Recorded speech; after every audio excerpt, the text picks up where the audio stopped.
दोस्तों कई लोगों ने कमेंट के माध्यम से एक महत्वपूर्ण सवाल पूछा है कि सर यदि हम कोई जमीन खरीदते हैं और उसका रजिस्ट्री कराने के लिए, केवाला कराने के लिए अपने जिला में जाते हैं, सब रजिस्ट्रार ऑफिस जाते हैं, तो वहां पर हमें जो है कितने खर्च करने होंगे और वो खर्च जो है कहां कहां होंगे, इसका एक डिटेल वीडियो बनाइए।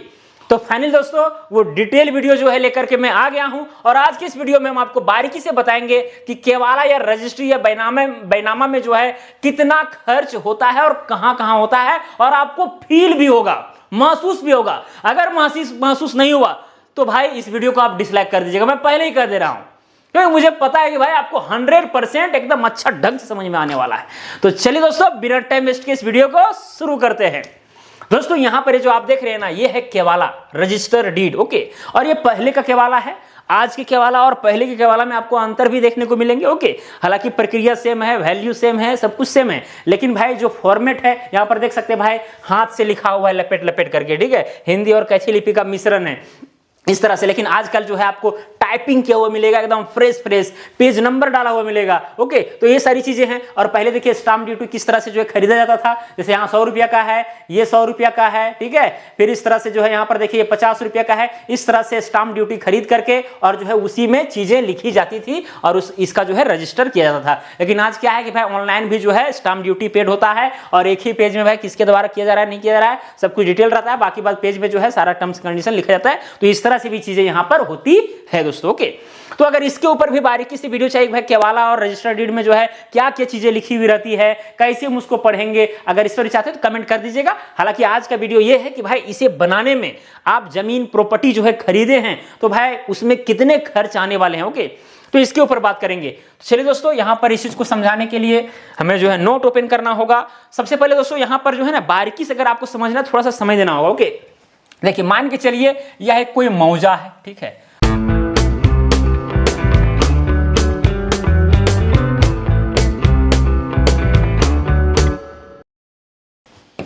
तो ये है दोस्तों मौजा, यानी कोई गांव, राजस्व ग्राम।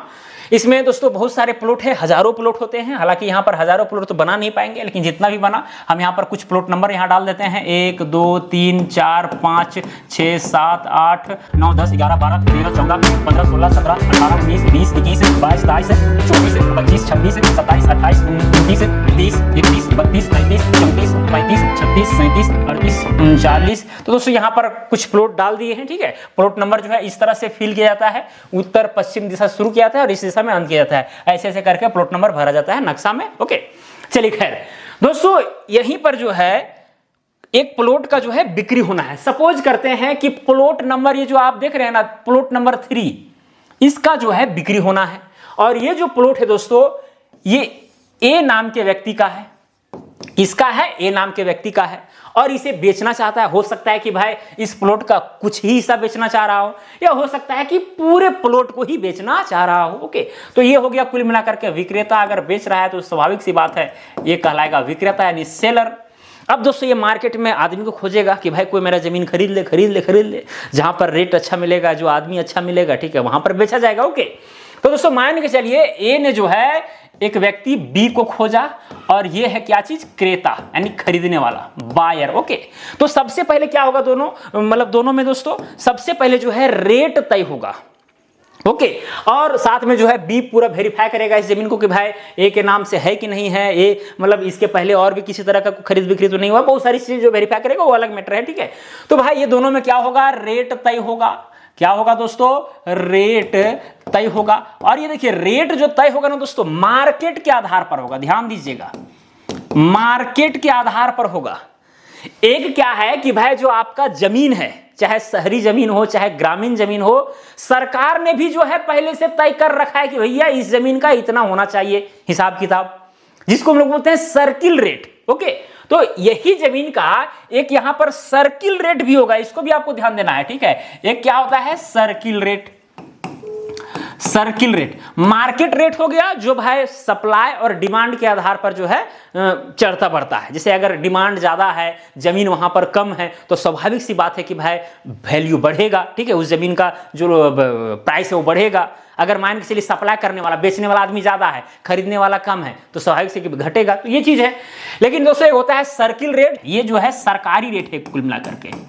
सरकारी रेट है। जैसे अगर कॉमर्शियल अगर लैंड है तो उसका कुछ अलग वैल्यू है, अगर जोतबाद वाला है तो उसका कुछ अलग वैल्यू है, रोड के पास वाला है उसका कुछ अलग है, अंदर है अलग है, ठीक है। तो इस तरह से सर्किल रेट होता है। अगर इस पर भी वीडियो चाहते हैं कि भाई हम अपनी जमीन का सर्किल रेट कैसे पता करें ऑनलाइन, तो उसके ऊपर भी वीडियो बना देंगे, आप कमेंट कीजिएगा। ओके, चलिए दोस्तों, तो यहां पर रेट तय हुआ है ए और बी के बीच में मार्केट के आधार पर। मान के चलिए दोस्तों कि यहां पर जो है जो रेट तय हुआ है ना वो 50,000 प्रति डिसमिल के हिसाब से हुआ है, ठीक है। यानी एक डिसमिल का जो है 50,000, और यहां पर टोटल जो जमीन है, यहां पर जो कुल जमीन है वो हम मान लेते हैं कि 8 डिसमिल है, और ये 8 डिसमिल जमीन का बिक्री होना है। हो सकता है कुछ ही सब बिक्री हो रहा हो, जो कुछ भी, लेकिन यहां पर हम मान लेते हैं 8 डिसमिल का यहां पर बिक्री होना है। और यहां पर जो मार्केट के आधार पर तय हुआ 50,000। हो सकता है दोस्तों कि सर्किल रेट जो है इसी जमीन का हो सकता है कि 30,000 प्रति डिसमिल हो सकता है, ऐसा बात नहीं है, क्योंकि संभवतः यह देखा गया है कि भाई जो मार्केट रेट होता है वो सर्किल रेट से संभवतः ज्यादा ही होता है, दुगुना भी देखने को मिलता है, तिगुना भी देखने को मिलता है, क्योंकि भाई आदमी के पास बहुत पैसा आ गया है, ठीक है, एकदम चढ़ा बढ़ा के खरीद रहा है, और सरकार भी जो है चाहता है कि भाई कम ही रखें, ठीक है, ताकि जो है ज्यादा प्रेशर ना बने जनता के ऊपर। चलिए, समझ आ रही है ना। चलिए, तो यहां पर दोस्तों 50,000 प्रति डिसमिल के हिसाब से तय हुआ। तो भाई यहां पर कुल मिलाकर के 8 डिसमिल है, तो कुल मिलाकर के यहां पर 4 लाख देने होंगे। कितने देने होंगे?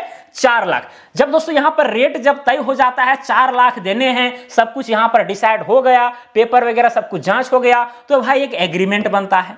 क्या बनता है? एग्रीमेंट। Okay, agreement. अब इस एग्रीमेंट में दोस्तों सारे टर्म्स एंड कंडीशन जो है लिखे रहते हैं। इसमें जो है एडवांस लगभग 10% के आसपास दिया जाना चाहिए, ठीक है।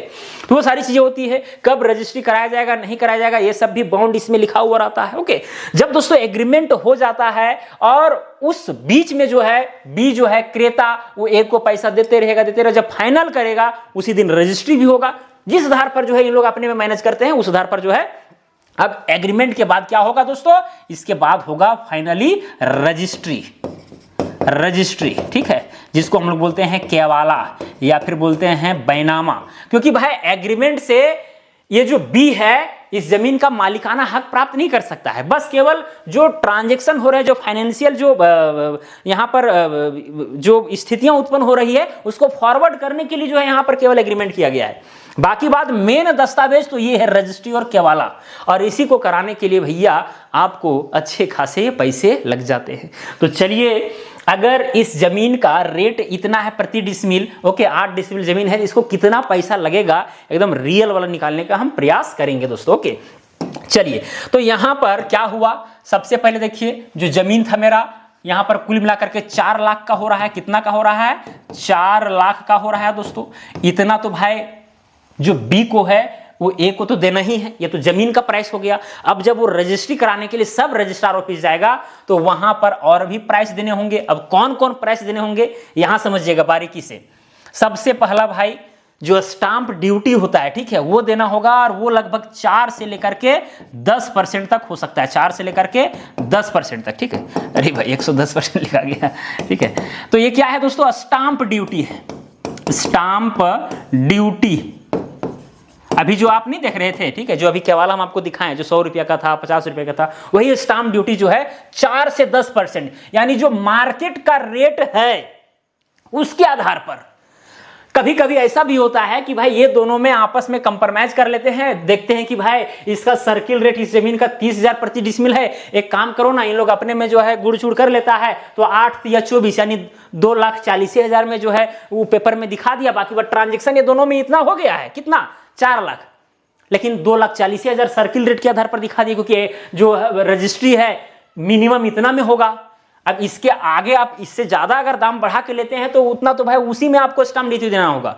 अगर आप टैक्स चुराना चाहते हैं, कई लोग ऐसा करते हैं कि भाई जो सर्किल रेट रहता है उसको देख लेते हैं, उससे हल्का फुल्का 100-200 रुपये बढ़ा करके और वहां दिखा देते हैं केवाला में, और उसके आधार पर जो है ये 4 से 10% स्टाम्प ड्यूटी देना पड़ता है, जो कि गलत बात है। अरे भाई आप जितना पैसा दे रहे हैं, एक छोटा सा यहाँ पर 5-7% आप टैक्स बचाने के चक्कर में अपना जो है सो पूरा केवाला का हिसाब किताब गड़बड़ कर रहे हैं। कल होकर के अगर फ्रॉड निकल गया, वो ज़मीन सही नहीं निकला, तो भाई आप जब कोर्ट में आप उस चीज़ को पेश करेंगे तो भाई जितना लिखा रहेगा केवाला में उतना ही ना आपको जो है से वहाँ पर वो अगला दिन भरपाई करेगा। तो बहुत सारी चीज़ें हैं जिसको आपको ध्यान में देना है और ये सब काम करना नहीं चाहिए।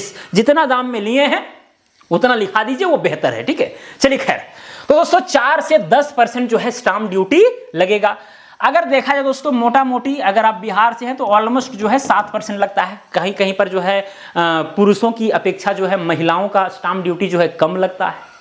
ओके, अगर पुरुषों का 7% लग रहा है तो महिलाओं का 6%। देखिए भूमि जो है ना राज्य सूची का विषय है, तो ऐसे कंडीशन में अलग अलग राज्य में जो है, ठीक है, अलग अलग नियम हो सकते हैं। कहीं पर जो है 6% लिया जाएगा, कहीं पर 8% भी हो सकता है, कहीं पर 5% भी हो सकता है, ये चीज़ है। लेकिन औसतन आप 7% मान सकते हैं। ओके, तो इतना। अब देखिए दोस्तों यहाँ पर कुल मिलाकर के 4 लाख है। अब 4 लाख का 7%, 4 लाख का 7%, 1 लाख में 7 चुके 28,000, यानी कुल मिलाकर के अगर देखा जाए तो इसी 4 लाख में दोस्तों यहाँ पर 28,000 जो है ऐड हो जाएगा, ठीक है। तो यहाँ पर हम लिख देते हैं 28,000 स्टाम्प ड्यूटी में चला गया। अब यहाँ पर दूसरा चीज एक होता है रजिस्ट्रेशन फीस, रजिस्ट्रेशन या फिर जिसको हम लोग कोर्ट फीस कहते हैं। ओके, रजिस्ट्रेशन फी, ये है दोस्तों आपको लगभग 1% लगेगा। कितना लगेगा? 1%।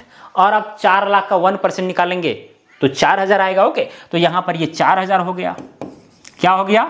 4,000 हो गया। तो 28 और 4 ये 32,000 इधर हो गया। साथ में दोस्तों ये तो भाई आपका भाई लीगली अब पैसा चला गया। अब मान के चलिए आप रजिस्ट्री कराने के लिए गए हैं तो आप कोई मुंशी को खोजेंगे ताकि भाई लीगल तरीका से सही ढंग से मेरा जमीन का रजिस्ट्री हो, ठीक है। मालिकाना हक जो है एकदम बी को अच्छा ढंग से ट्रांसफर हो जाए, किसी तरह का भविष्य में दिक्कत ना हो, इसके लिए आप वकील खोजेंगे, मुंशी को खोजेंगे। ओके, ताकि वो फॉर्मेट जो है सही से बनाए, सही से टाइपिंग करवाए। ओके, तो आप कुल मिलाकर के वकील फीस देंगे। क्या देंगे? वकील का फीस देंगे। और वकील का जो फीस है दोस्तों वो डिपेंड करता है, देखिए डिपेंड करता है जमीन के भाई कितना ट्रांजैक्शन हो रहा है उसके ऊपर भी। अगर मान के 30-40 लाख का हो रहा है तो ऐसे कंडीशन में वकील भी जो है 5-6 हज़ार ठग लेता है, ठीक है। बहुत सारी चीजें होती है। ओके, तो मोटा मोटी हम मान लेते हैं कि आपसे वकील 2500 के आसपास जो है लेगा। 2500 तो लेगा, 2,000 से ज्यादा ही लेगा। 2500, 3,000, कई बार तो भाई होंडा में बात करते हैं, ठीक है। होंडा मतलब समझ में आ रहा है ना।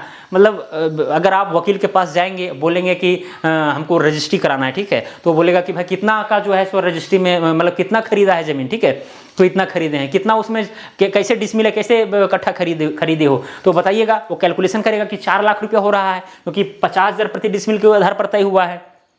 तो फिर वही बता देगा 4 लाख मतलब 4 लाख के हिसाब से 10% मोटा मोटी वो निकाल लेगा, ठीक है। 4 लाख का मतलब 40,000। अब 50,000 आपको फेंक देगा कि 50,000 रुपया लगेगा, हो जाएगा रजिस्ट्री। बाकी बात भैया उसको जितना भाई इधर दे लेकर के, ठीक है, बच गया 10-15,000। इस तरह से भी होंडा में भी बात होता है। ओके, इस बात को ध्यान, कई वकील लोग जो है ये सब नहीं बताएंगे कि भाई स्टाम्प ड्यूटी इतना लगेगा, रजिस्ट्रेशन फीस इतना लगेगा, ठीक है, हम ले रहे हैं, हम अपना वाला तो बताएगा, लेकिन ये सब एकदम पूरा क्लियर नहीं बताएगा भी तो चढ़ा बढ़ा के बताएगा। और ये भी बताता है कि भाई जहां पर रजिस्ट्रेशन होगा थोड़ा साहब को पीछे से देना पड़ता है, ये है वो है करके सब, फिर मतलब बहुत ज्यादा आपसे लेता है। ओके दोस्तों, तो यहां पर 3 जो मेन जो आपको पैसे लगने वाले हैं वो मैंने आपको बता दिया।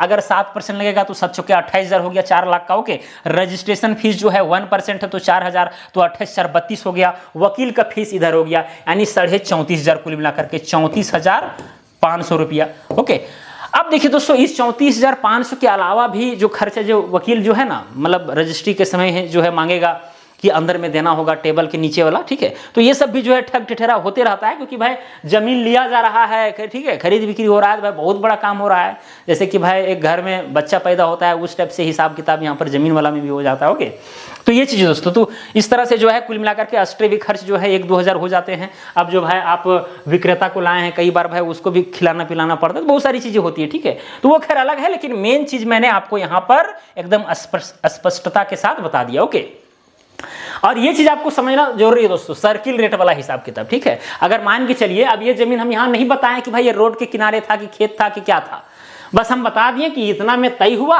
और उसी तय राशि के आधार पर जो है यहाँ पर कैलकुलेशन हम किए। ओके, बाकी बात अब इसी के आधार पर इसीलिए किए क्योंकि ये सर्किल रेट से ज्यादा ही है। अगर सर्किल रेट से मान के चलिए कि कम होता, अगर सर्किल रेट से कम होता, जैसे यहाँ 30,000 प्रति डिसमिल है और यहाँ पर इन लोगों में डील हो रहा है 20,000 प्रति डिसमिल, तो फिर वो एग्जीक्यूट नहीं होगा, ये प्रॉपर्टी फिर ट्रांसफर जो है ए से बी को नहीं होगा। इस बात को भी आपको ध्यान में रखना। ओके, तो तो ज़्यादा कुछ नहीं है, बस यही है मेजर खर्चे, और इसके अलावा वैसा कुछ खर्च नहीं है। ठीक है, एक है टाइपिंग का खर्च जो आपको भाई 400-500 में टाइपिंग हो जाएगा। हालांकि वकील फीस जो है उसी के अंतर्गत जो है वो वकील ही अपना देता है कई बार। ठीक है, और कई बार जो है आपसे दिलवाएगा। मतलब वकील जो है ना दोस्तों, जो मुंशी है, वो एकदम प्रयास करेगा कि दिन भर भाई इसमें हम समय देने वाले हैं, जितना संभव हो सके आपसे खींच लें। 2000 बोल करके 2500, 3000, 4000, 5000 का भी चूना लगा दे सकता है। ओके, और होंडा में बात किए हैं, ठीक है, तो उसको ज़्यादा भी प्रॉफिट हो सकता है। ओके, तो ये सारी चीज़ें हैं। बस दोस्तों इतना ही आपको जानना था। तो मुझे उम्मीद है कि आपको मोटा मोटी अनुमान लग गया होगा कि भाई रजिस्ट्री में कितना पैसा लगता है। अगर आपको मोटा मोटी पता करना है, बस 10% आप निकाल दीजिए। जितना का भी ट्रांजेक्शन हुआ है उसका 10%। अगर 4 लाख का हुआ है तो 40,000 लगने वाला है, 5 लाख का हुआ है तो 50,000 लगने वाला है, 10 लाख का हुआ है तो 1 लाख होने वाला है। ठीक है, तो इस हिसाब से आप समझ सकते हैं 10%, मतलब एवरेज हम बता रहे हैं। ओके, अब विभिन्न स्टेट के ऊपर डिपेंड करता है इस stamp duty. Okay, stamp duty पर वेरी करेगा। ओके, क्योंकि 1-2% अगर फ्लक्चुएट होगा तो यहाँ पर काफ़ी जो है आपको देखने को कमी और ज़्यादा मिलेगा। ओके, चलिए दोस्तों, तो मुझे उम्मीद है कि आपको समझ में आया होगा। निश्चित रूप से कहीं कोई दिक्कत नहीं होना चाहिए। अगर दिक्कत है दोस्तों तो रियल बात बता रहे हैं, आप इस वीडियो को एकदम सही ढंग से नहीं देखे हैं, मेरी बातों को सही से नहीं सुने हैं, इसका मतलब यही है। यहाँ पर मैंने आपको बारीकी समझाने का प्रयास किया, बाकी बात आपके ऊपर डिपेंड करता है। ठीक है, तो चलिए दोस्तों, कहाँ गया, हाँ, आज के लिए इतना ही। और भी इसी तरह का अगर वीडियो चाहिए तो कमेंट करके जरूर बताइएगा। तो चलिए आज के लिए इतना ही, अब मिलेंगे अगला वीडियो में। जय हिंद, जय भारत।